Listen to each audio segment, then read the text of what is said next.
Hi, Marianne Williamson, it's me, Sam Bee. I am so loving your vibe, so I wanted to invite you over to my show for a very chill, very serious campaign dropout party. We can have tea, throat lozenges, agave, and whatever else you use to make your voice sound so angelic. There's Samantha Bee trying to encourage Marianne Williamson to drop out.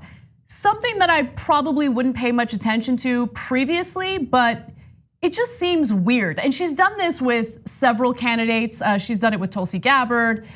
She's done it, I believe, with Mike Gravel. Seth Moulton. Oh, Seth Moulton, yes. And look, I don't like the Marianne Williamson one in particular because it plays into this very dismissive nature that I'm seeing from people in the media where they think, oh, she doesn't have experience in politics, she doesn't know what she's doing, the orbs and the crystals and the psychic stuff, that's all she's all about.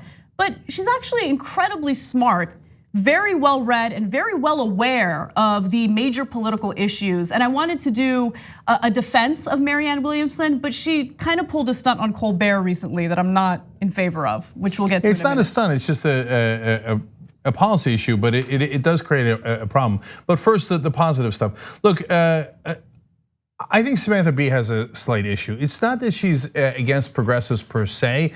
She hits Bernie Sanders all the time. But Seth Moulton's a conservative, so I'm not worried about the politics of it as much as punching down.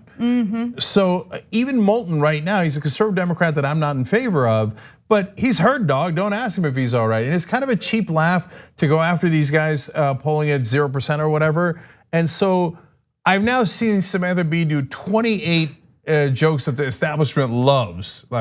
And so the punching down is beginning to be an issue. I'm not trying to nitpick too much on comedy and overall I like her, but it's repeated now. And it's not just about Samantha Bee, right? She is a comedian, I hate policing comedy, so that's not what I'm trying to do here. It's more about the dismissive nature I'm noticing from everyone in the media, both mainstream and independent media, when it comes to Marianne Williamson. And look, to be fair, she didn't really get much of an opportunity to speak during the debates. I wasn't dismissive of her, but I didn't really think much about Marianne Williamson until, believe it or not, I watched her full interview on Dave Rubin's show. And look, this is not to say that Dave Rubin's a great interviewer. That is not the case. But she was given a platform where she was able to really speak her mind and delve into the issues that matter to her. And so I'm just gonna show you one video. You should watch the full, I can't believe I'm saying this, the full interview. I don't really bet. You should watch her interview with us on TYT.com, but okay. Yeah, so anyway, let's go to this clip just to give you a sense of where she's coming from. There is a healthy skepticism that anyone should feel, any American should feel, left or right, towards government overreach. And leftists feel just as much as you do, it just tends to be in different places. Okay, like stay out of our bedroom, etc. Okay, so healthy skepticism about overreach by government. But let's not kid ourselves, Dave. The people we're talking about government doing less today aren't saying small government, they're saying let's just give the money to corporate control. So whereas you're saying you don't want overreach by government, I'm saying what it has turned into in this country, it's code. Less overreach by government has turned into huge overreach by corporate forces. So all the money that you're saying, well, I don't want the government to do that, all that money's just been marched over to short-term profit maximization for health insurance companies and big pharmaceutical companies and gun manufacturers and chemical companies and fossil fuel companies and defense contractors. Their overreach, the overreach of this new matrix of corporate overlords is to me to be feared just as much as overreach by government. Look, the great thing about this interview is that Rubin's not smart. So when someone speaks the way that she does, she can do so at a pretty lengthy period of time without him chiming in. And so she went into deep details on various issues, reparations, corporate control, corporate greed. I mean, it was impressive. I really enjoyed listening to her speak about these important issues and do so as candidly as she did. No, I actually think she's terrific in a lot of ways, and I've interviewed her a number of times, but actually sometimes interviews with a little bit more conflict does flesh out the person's opinion better. Marianne and I agree on the corporate control and being progressives, et cetera, whereas when she's talking to a right winger like Dave Rubin, that's right, it allows her to punch back and more fully explain. And when John Delaney came on here, we had a great conversation because we didn't quite agree, but it was a civil conversation where we went back and forth and had an intelligent conversation. You can still also see that on tyt.com.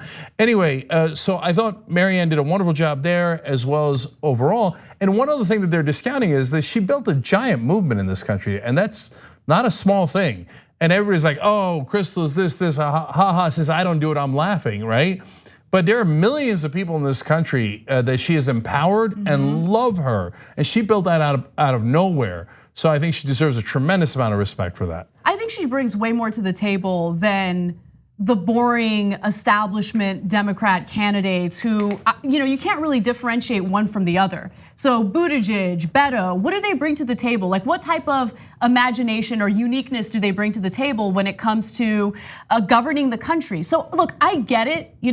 People have an issue with the lack of experience, and I do think that that's an issue.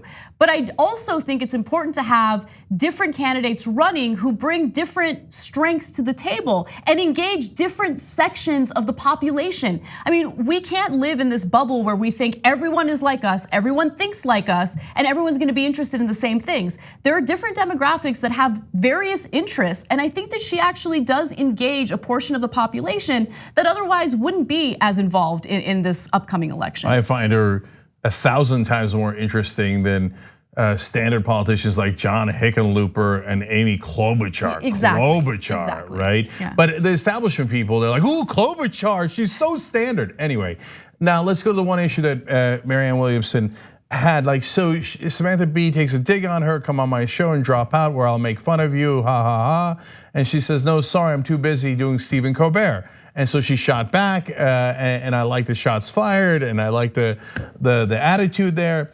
Unfortunately, the TYT Army did watch and caught something that she said that is problematic. So let's listen to it, and then we'll talk about what can be done. I'm a progressive, left-wing Democrat, but Medicare for all. Medicare. I want a public option. I think a public option in addition to the Obamacare exchange, because I believe I want to be an agent of change. I don't want to be an agent of chaos. And I believe that's the best way to do it. I think that there will be a transition to the Medicare for all flat, and I think that the government can give subsidies to anybody who might be lost in the meantime. So yeah, I think the public option is the best way to go. Okay, so there's two issues there. One, I take everything back. Okay, no. No, I'm kidding. I don't take everything back. That was a disaster. Yeah, no, look, I don't know about a disaster, but I do know this. Of course, I don't agree with that answer. I think the public option has a number of problems. We've talked about it a lot on the show. I think Medicare for all is the right way to go. But we disagree on a policy position. So what? I like Andrew Yang a lot. He's another really interesting outsider. I'd take over a standard politician, but there's plenty I disagree with Andrew Yang about as well.